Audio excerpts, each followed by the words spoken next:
Torahbox.com pour la diffusion du judaïsme francophone vous retransmet un enseignement du Rav David Brezacher.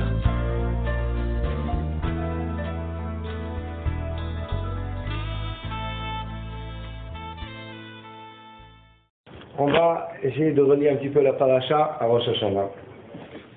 C'est rapporté dans le Sefer Menorat HaMaor de Rabbi Yitzhak Abouhav, qui est imprimé dans beaucoup de Mardorim. Il y a 10 raisons différentes pour ce qui a shofar. Et tel qu'on le voit également dans les psukim de shofarot, où on nous parle, donc le shofar, c'est la proclamation de la royauté d'Hachem, comme un roi qui vient d'être élu, et on crie Chiameler, vive le roi, et puis c'est le jour anniversaire de la création de l'homme, donc à ce moment-là, donc, on vient couronner le roi. D'un autre côté, dans tout le passage de Shofarot, on mentionne donc le Atamigleta, Ba'alam Kvodecha, Alam Kochecha, etc. Donc on parle de Har Sinai, Matan Torah, le Shofar de Matan Torah. Et à la fin, on arrive à ce qui est écrit effectivement, et qui va être la conclusion de toute la bracha de Shofarot, où on mentionne que dans les prophètes, il est écrit Vahaya bayom haou yitakar shofar gadol, et viendra ce jour-là que je vous sonnera de la grande corne de bélier, que les Chachamim nous disent que des 2 cornes de bélier qui a remplacé Yitzhak pour la Keda de la corne gauche que je a sonné au moment de Matan Torah, et de la corne droite il sonnera donc au moment de la Géoula. Et donc le shofar, il vient rappeler le shofar du kibbutz galuyot, du rassemblement des exilés, et au point que c'est effectivement la conclusion de toute la bracha de shofarot, puisqu'on demande Elokeinu v'lokavotenu tekav shofar gadol cherutenu, que je me sonne de ce grand shofar cherutenu. Moi, depuis que j'ai réalisé, c'est quelque chose de simple, mais je suis émerveillé devant la manière dont les chachamim ils ont instauré dans la bracha de tekav shofar gadol cherutenu, alors qu'ils auraient pu faire toute une bracha qui était uniquement Kabet, Nidachenu, Mabakan Fataharet, Akadosh Baruch Hu rassemble nos exilés. Pourquoi ils ont introduit avec Tekav Shofar Gadol, dès qu'on va entendre le Shofar, c'est ça y est. Comme si on devait avoir en mémoire que c'est comme ça que ça débutera. C'est Tekav Shofar Gadol, Cherutenu, Mabakan Fataharet, tu vas rassembler des 4 coins du monde, tout le clan Israël vers Eretz Israël. Ça c'est Tekav Shofar Gadol. Donc, l'un des sons des raisons de la sonnerie du shofar, dit Rav Sadia Gaon, et donc comme on le voit dans les psukim de shofarot, c'est Shofar Shel Mashiach, le shofar de Kibbutz Galuyot. Dans Tosfot, dans Masechet Rosh Hashanah, c'est rapporté comme ça.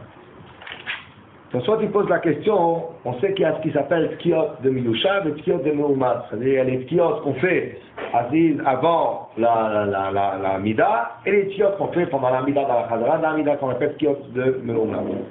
La Gemara elle demande Lama tokin umerin keshen yoshvin ve tokin umerin keshen omdin.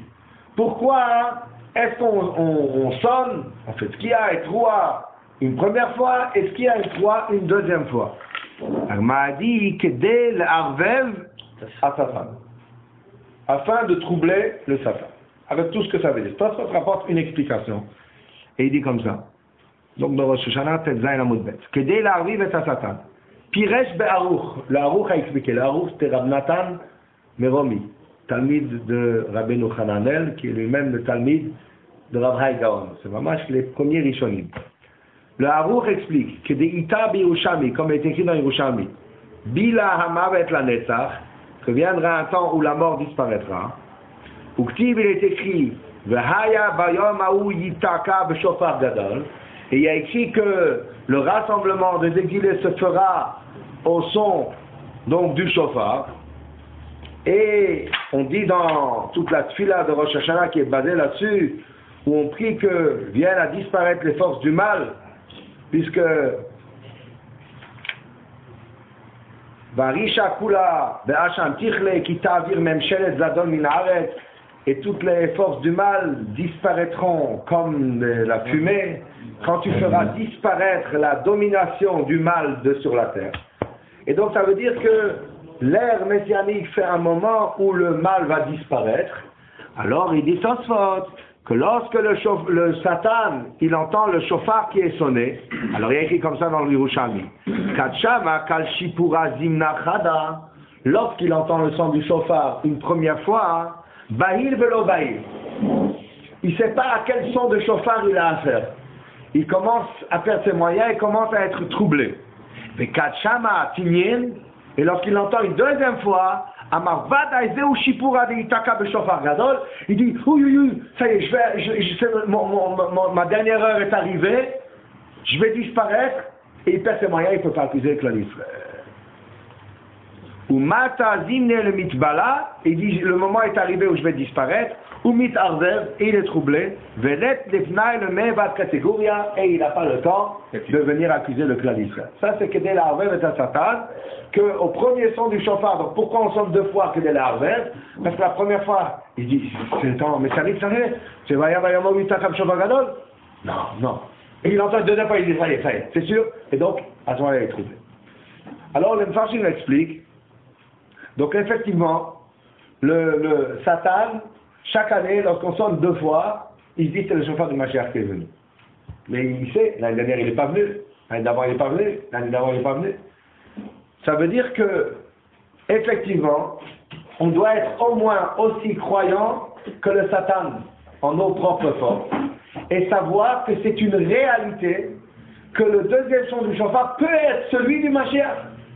Et ce que le Satan pense, c'est ce qui peut arriver. Et c'est pas qu'il a une erreur, c'est qu'il a peut-être une erreur dans le temps, parce que c'était pas encore le moment, mais ça pourrait se faire.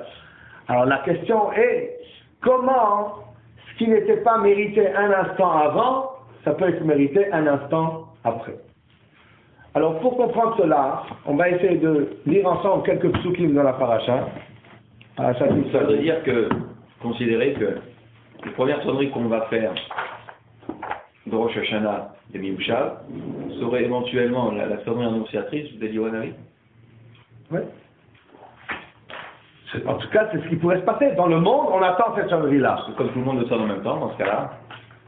Non, c'est pas notre sonnerie, ce sera le répondant à cette sonnerie-là. Mais lui, il entend le chauffard, et au ciel, ça a l'air que notre chauffard, que nous, les petits hommes, on sonne ici, elle a un effet tellement grand que ça bouleverse tous les cieux, au même titre que le chauffard d'Akash Baruch. Et lui, il ne sait pas quel chauffard il a à faire. C'est le pouvoir de la mitzvah. Alors, il s'écrit dans les psukim comme ça. On va lire ici une suite de 3 psukim, ou 4 psukim. Perek Lamed dans Parashat Nitzavim, page 504, est écrit la chose suivante.